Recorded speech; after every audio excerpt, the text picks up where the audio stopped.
Hello, America. This is Mark Hale with Wilson Print Marketing's Marketing Tip of the Day. Today, I want to talk to you about the three things that will absolutely ruin your postcard and ruin the results from your postcard mailing. The three main reasons that a postcard campaign or a postcard will fail to get attention are number one, you don't have a headline with a benefit. The headline, the most important purpose of a headline is to grab attention of the reader, because you got to remember, when you're mailing a postcard, it's coming through, they get it out of their mailbox and they're going through over the trash can.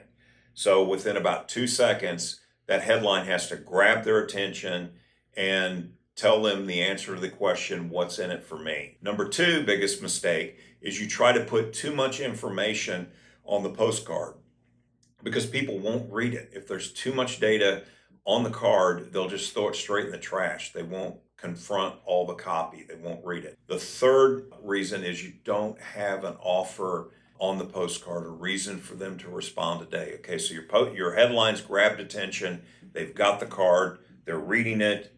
Why should they respond today? What's in it for them to respond? Thank you for watching the video today. If you like this content, hit the like button below and share the video. We appreciate you watching, and I hope you have a great day.